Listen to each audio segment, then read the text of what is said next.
Okay, so hi again, everyone.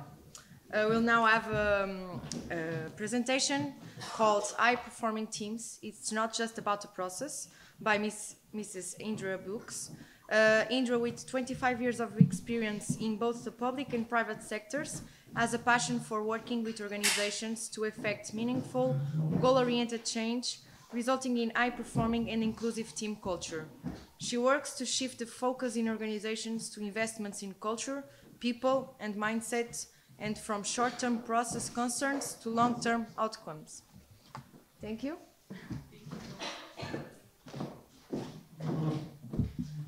So they invited me because you guys probably needed a dose of not so much tech for 40 minutes.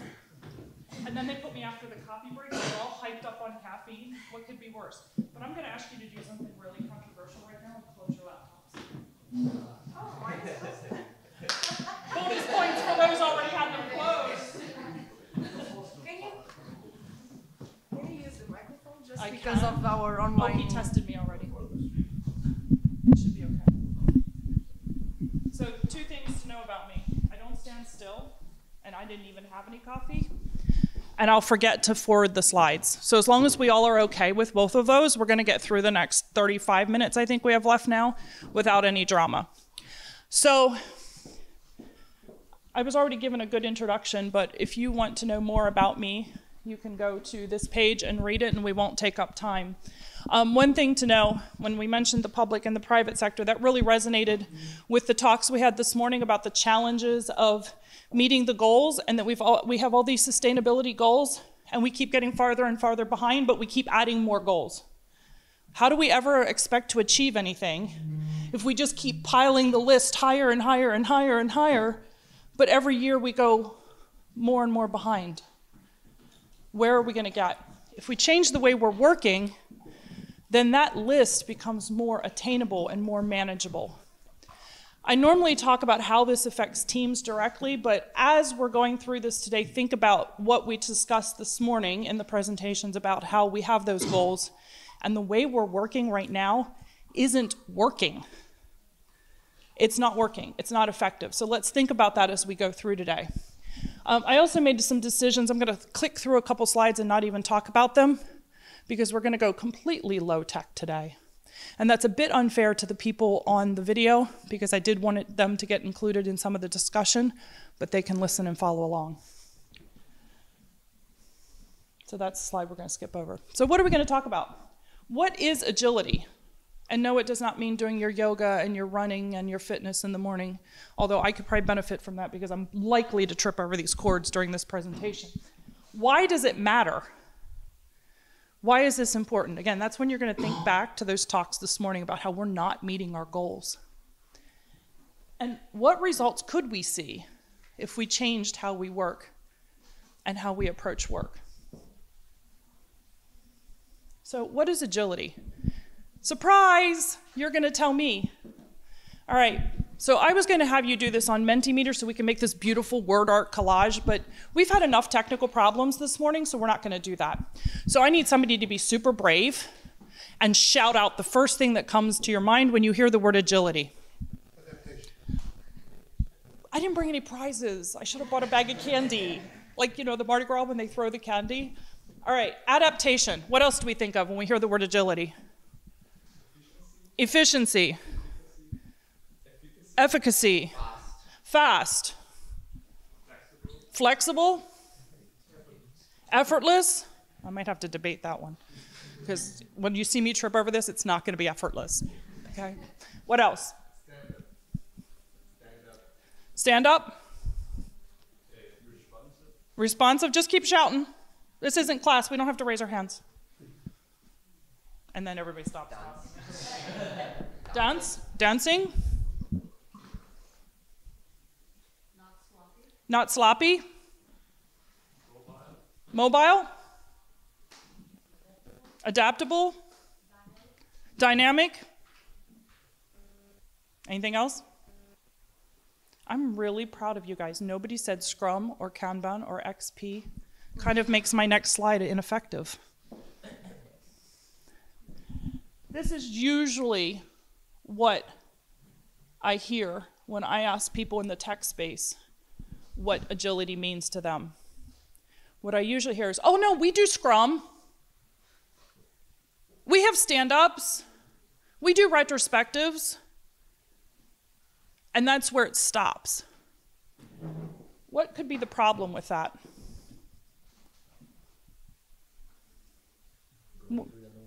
Going through the motions.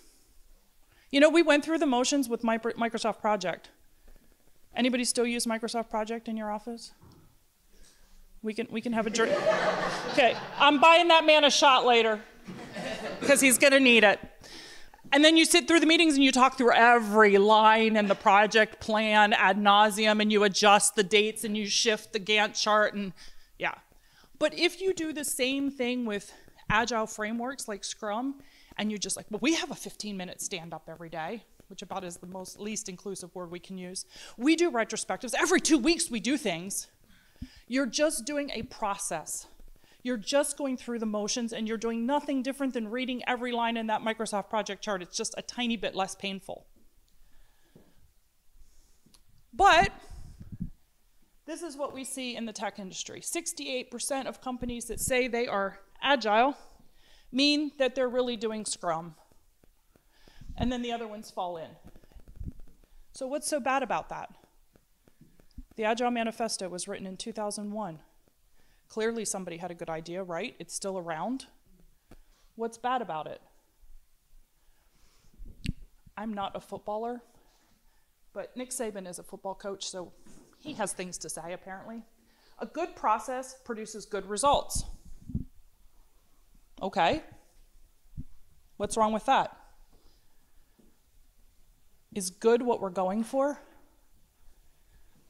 Is good enough what we're going for if we have to reach those goals and we keep failing? Because what we're doing right now is good, right? We're getting data, we're sharing data, we're talking about goals, but we're not moving forward. So good isn't good enough. Okay? So there's nothing wrong with process. We need process. We need to be on the same page. We need to share those common goals. We need to have a common way of getting there. But we can't stop there, because that's the problem now. We put all these goals in place, we put all this process in place, and then we go, it's not working. And if we focus on process, we're completely bypassing the fact that there are human beings involved in this. And when we work in the tech space, where's our comfort zone? Our laptops, right? The tech, the applications, Julia, the coding, and there's nothing wrong with any of that. But we have to come out from behind our laptops and take it to the next level. You know, back to the footballer examples. If all they did was practice every day and run plays, would they be a champion team? Maybe they'd get lucky, but likely not. What makes a champion team? It's not the plays. The people, the wheel, the team coming together as a team. They are champions because they come together as a team and they recognize they are a group of people working toward a common cause. And yes, they have to get the plays right. That's the process. Because if you don't get the plays right, well, then you just have people running all over the field doing I don't know what, which sometimes that's what it looks to me like they're doing anyway. But they're not going to win that way. So they do need that process. They do need the training. They do need the discipline. They do need the tools. They do need the techniques. But they also need to recognize that they are a group of people that have the passion for the same thing and they want to achieve the same thing. Great. We're at a tech workshop and we've got this woman talking about fluffy bits, talking about be nice and get along. Yay. So left brain, right brain. How many in this room think you're left-brained?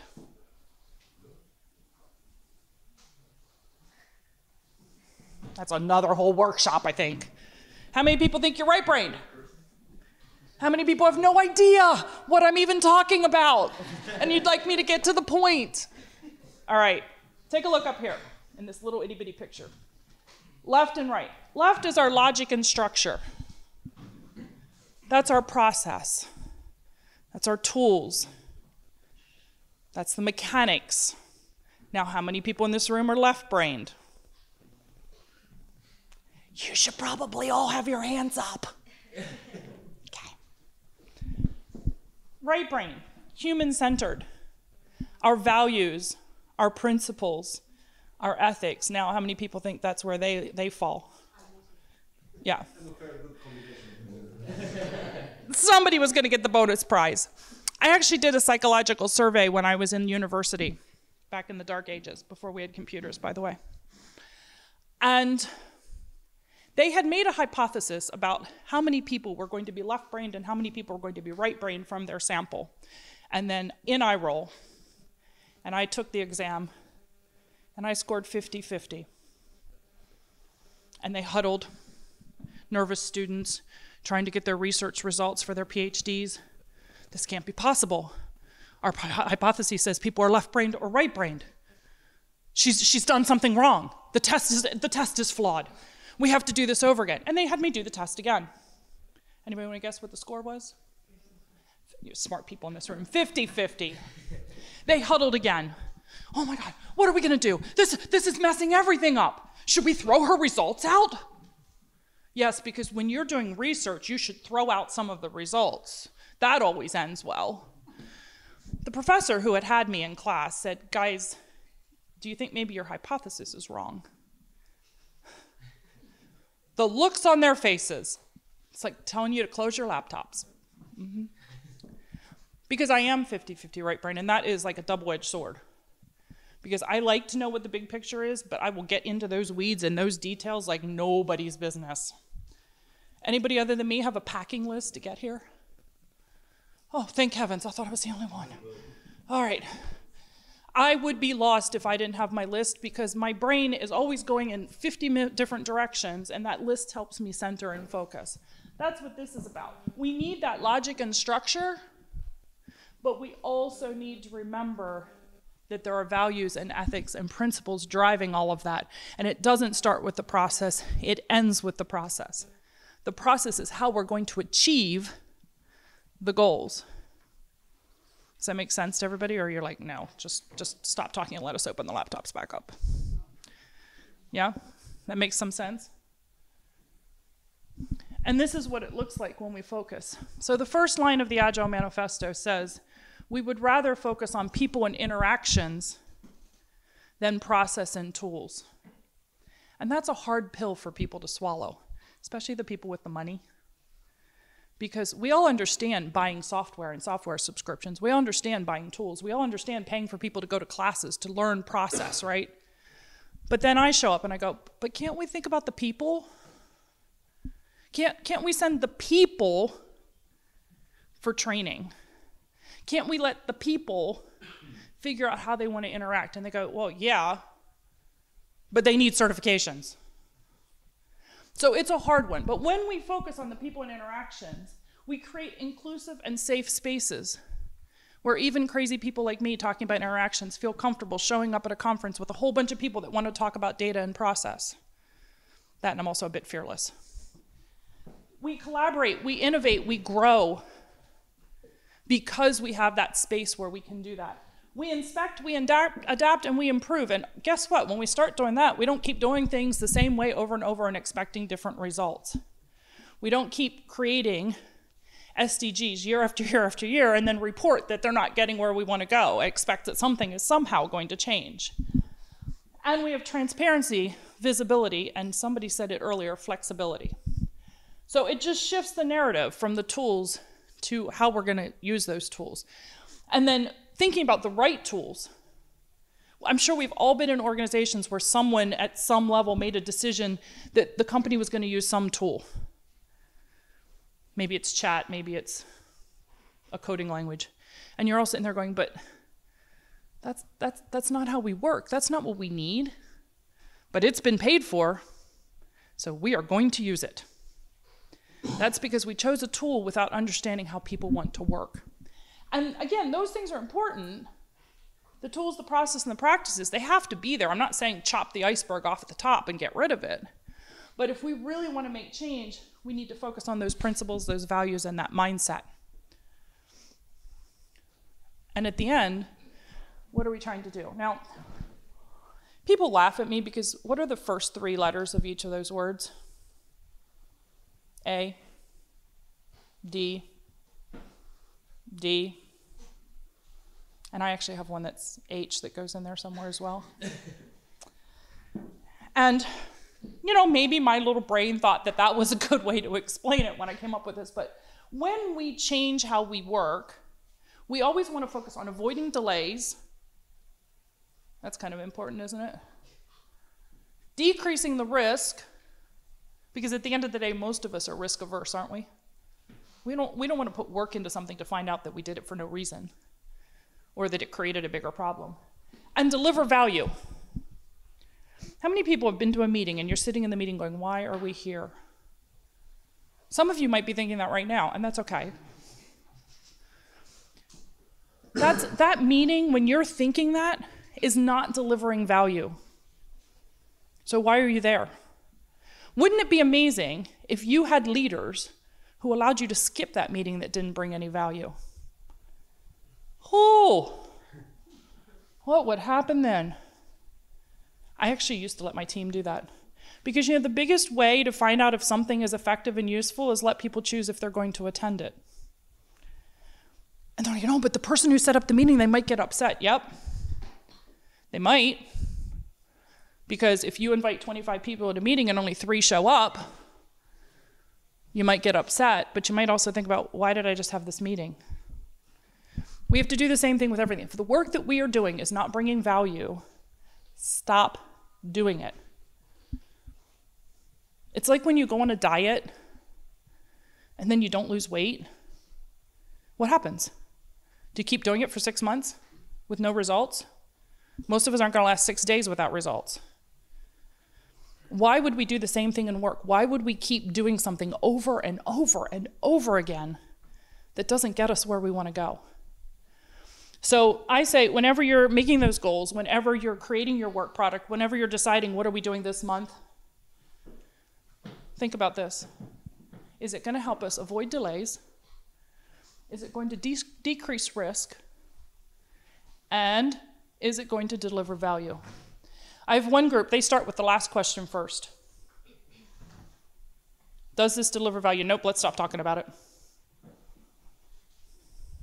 Just move on. Don't keep doing it. So, why does this matter? Anybody? Why does this matter? You want me to tell you? Because I'm going to. But you can guess if you want. Why does any of this matter? And who says so? So remember the things I said. It brings flexibility, productivity, transparency, quality, satisfaction, and it gives you less risk of building the wrong thing. Anybody ever work on a project, a product, and you deliver it, and the customer goes, huh, that's not quite what we were thinking. Anybody ever worked on one of those? Okay, remember that part where I said at the beginning I used to work in the public and the private sector? Do you know how many times in the public sector we built things that took years to get the requirements? And then we built it and everybody went, oh, yeah, no, we've changed those. No, we don't know that. No. And you're all like, but we just spent 5 years on this and quite a few millions. What do you mean it's not what you want?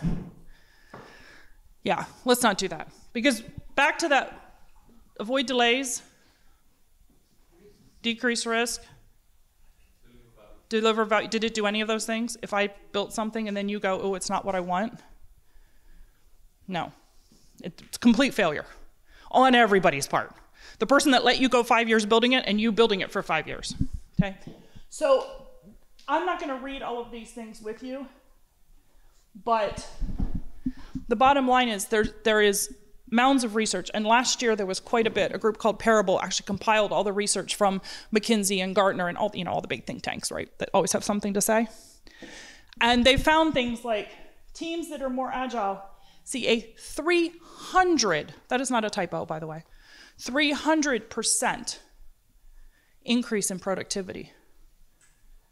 You know, that saying no to things that don't deliver value shoots your productivity right up to the top. So, what does this look like?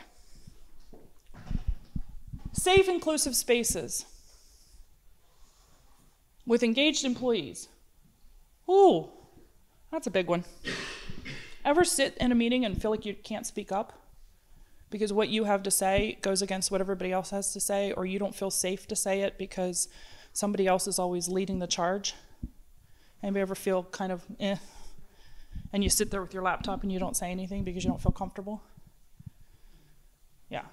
Women in the room, I know you've all felt it. Human intelligence, oh, this is a big one. Human intelligence supported by the right tools and process. So again, we're not throwing the tools and process out, but we're using these things first to make decisions about what makes sense for us. So you're all here this week because you've made a decision. I hope so. I hope nobody was forced to come and they didn't want to come. But you're here because you made a decision that this was important. I hope it wasn't the other way around and somebody said, this is important, so here's your plane ticket. Okay, I hope you all want to be here. Teams, not groups of people. So many times I get called into an organization, they're like, oh, here's team X, they're working on Y. And then I sit and talk, and I'm like, that's not a team. That is a group of people that were told to put the same charge code on their timesheet. And they're using timesheets. That's a group of people. That's not a team. Customer-centric. Now, I do not believe that the customer is always right, so let's just throw that one out, because sometimes they're misguided, uninformed, and don't know what they need. But back to the value, if we focus on what they need to be successful, whether they can tell you or not, that's customer-centric. All right, disruption. It's my middle name, by the way. I told you it was MA, but it's really disruption. Okay. Somebody has to wade in there and go, hold on. Does this make sense? Right time decision making. Not after we built it for 5 years and went, oh crap. Okay. Knowing in the moment, because we're working in an iterative way, that what we're doing is right or wrong, or needs more time. There's not always a right or wrong. It's not black and white. Sometimes you're not sure and you need to keep going. Every step towards the goal, that's the value part. If we're not going toward the goal, we're going away from the goal. And if we're going away from the goal, what are we not doing? Delivering value. Okay, there's a test on this, by the way. Instead of Q&A, we're gonna use paper and pencil. So get ready. Building efficiency and risk management, because we're working, like I said, in an iterative way, and we're checking in and making sure we're doing the right thing. We're not just charging. Okay. Flexible, innovative, collaborative. We get criticism. We have feedback. How many people have ever worked on something and you never got any feedback? And then you delivered it and they went, huh. That's back to that. You delivered it and it was the wrong thing. But if you get feedback along the way, how can you build the wrong thing? Unless the person's not giving you honest feedback, because they also work in an environment where they're not allowed to speak their truth as well. Does this resonate? Does this make any sense? Or have I completely lost the plot and you're all like, please, how many more minutes is she going to be up there? I mean, is it resonating? Can you think of real world examples where this has worked or not worked for you? Yeah, okay, good. Then I'll keep going. I didn't draw this. I'm not that clever. But high-performing teams, attributes of high-performing teams. Just take a second and look at that, because we're going to talk about it. And by the way, it's not all rosy. We're going to talk about what's not rosy in a bit. How many of those things, how many of you can say that on your team you can check off 50% or better of those? Sorry, I'm in the way and you can't see, and I keep moving like a fish out of water. Anybody say, okay, we got this 50% or more? This is looking good for us? Okay, then we got work to do. But no worries, I gotcha. Okay. Something I do with teams is called a lift-off. How many people have been to kickoffs for your projects? Okay, now raise your hand if this is what your kickoff looks like. You all get on the Zoom or you get in a meeting, wherever you are. Somebody puts up a PowerPoint. Did I lose anybody yet? There's always a PowerPoint, right? Okay. And it's name of the project on the first slide. Next slide, name of the project administrator or monitor. Next slide, team members. Next slide, goals. Next slide, budget. Next slide, project deadline. Thank you for coming. Did I not describe the last kickoff you went to? Anybody that's not how your kickoffs go? Because that's how a kickoff goes. What value did that bring? None. But if you do a lift-off and you take the time to build the team and get to know each other, I know, feel good stuff, and think about your values, think about your goals, think about where you're going, and here's one, talk about how you want to work. How many of you on your teams have a work plan or a work charter and you all agree on how you're going to work? Oh, I have work to do here. Oh, it's another whole workshop. For those that don't want to attend the hackathon, I'm right, no, just kidding. It is critical that you know how you're going to work together and what you're going to do when it doesn't work. Because you can do all the team building and collaborative work together, and there's always going to be a point where something goes wrong, and knowing how to come through that. When you do that, then this happens. All right, survey says, did you know in the tech industry that only about 13% of people leave a job because of money as the only reason? Now, we have a bit of a reputation in tech that we're constantly moving around getting higher salaries, especially in the US where I come from. It's like a big thing that they talk about, but it's not a reality. Only 13% of people in the US leave a high-paying tech job because they're going to get more money. They leave because of these things. They leave because there's not a healthy culture. They leave because they have a crappy manager who has no chance of ever being a leader. So think about that. They only 13% of the time leave only because of money. That doesn't mean that money's not a factor, because if you're not being paid for the work that you're doing, that's important. But only 13% leave because of money only. They leave because these things aren't working for them, that they're not getting recognition. They're not being valued. Because just like we have to deliver value in our work, we have to give value to people as well. All right, the results. So I've talked about all this fancy schmancy stuff, but let's talk about some results that I have seen personally. So one of my gigs in the public sector was with air traffic. Air traffic controllers, by the way, anybody in here an air traffic controller, retired or otherwise? No? Okay.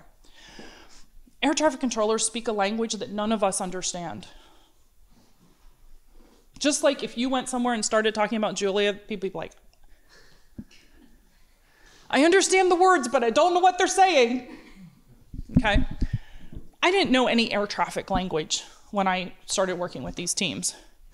And for the first 3 months, I would sit in meetings and I would have a massive headache because I had no idea what they were saying. But I learned. Here's some of the things that we saw. They had a 20% increase in output. 50% less rewriting of code. Wow, wouldn't that be nice? And 100% more agile mindset, to the point where they would call me out if I started focusing on process. Whew. Okay. Another group. When I joined them, they had not delivered any solid code in 5 years. Can you imagine? 3 months, we had a new module. 6 months, we had a full release and had updated the infrastructure, just by changing how they were working. And we started with process. Why did we start with process? Process is easy for our brains to get around, especially in tech. And then we worked on the team and how they worked. Okay? One group had never worked remotely. And all of a sudden there was this pandemic thing.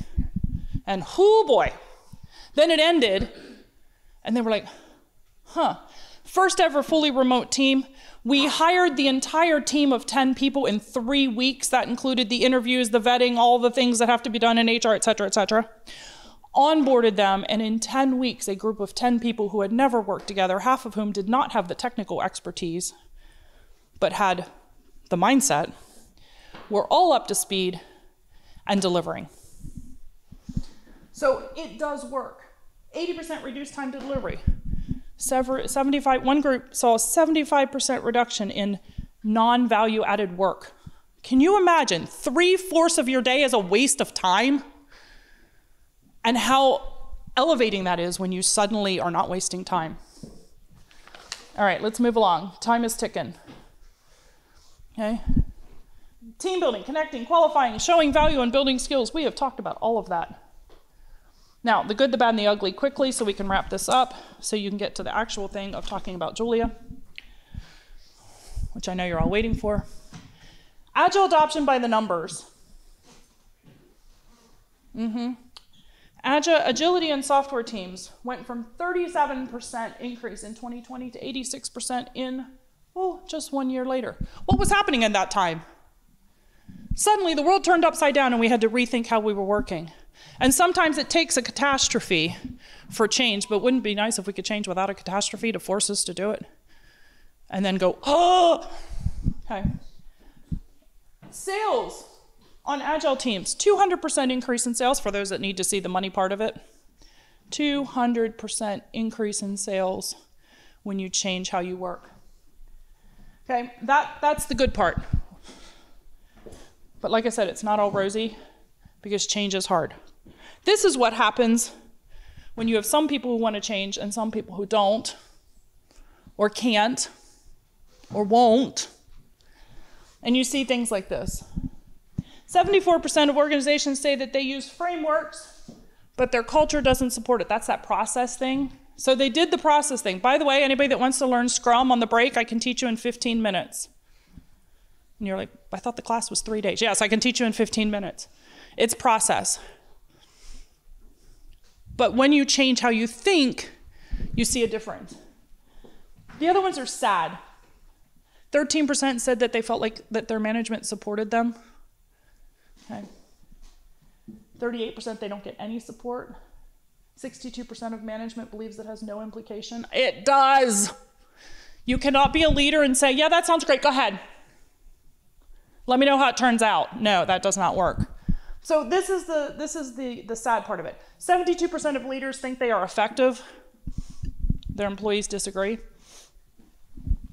So if you don't go into it with your eyes open, knowing we don't want to just focus on process, but we want to change how we're working and what we do, stuff's going to happen. That happens all the time. Back to the goals that we aren't meeting. We set them, we're not getting there. What's happening in the process? All right. We're not going to do this. I want you to actually just think about it. If you had to rate your organization on these things, can you see or am I in your way again? By the way, for those doing the aesthetics, the stage is not in a good place for these people. Leadership, psychological safety, inclusiveness, collaboration, mindset, team onboarding, and I'm not talking about the government HR paperwork stuff, and ways of working. If you had to rate your organization on those, and I believe they're going to make this presentation available to all of you so you can have it, how would you rate yourselves? Just thinking on a 1 to 10, 10 being we are amazing, and 1 being I don't even know what those words mean.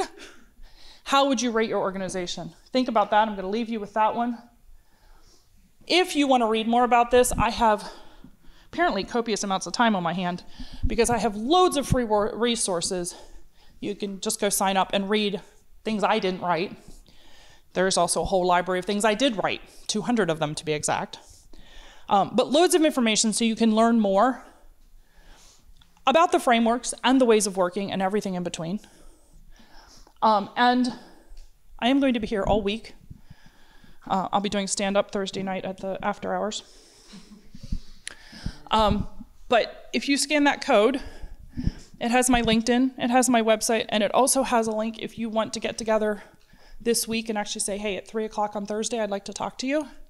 Completely free. Let's have a chat. Even if you're just like, it made me really sad when you said that, can we talk about it? That's fine too. But I am here if you want to talk more about this and get a little bit of a teeny tiny break from writing code. So on that note, we probably have time for one question, because I talk a lot. But I am here all week for questions, and happy to answer them. And then we're going to get into, I think, an intro to Julia, yeah? One question, the biggest question. You're like, no, I don't want to ask my question because it might not be big enough. All right, on that note, thank you for bearing with me. The presentation will be available. I'll be here all week. You have the resources, and now let's learn something about Julia.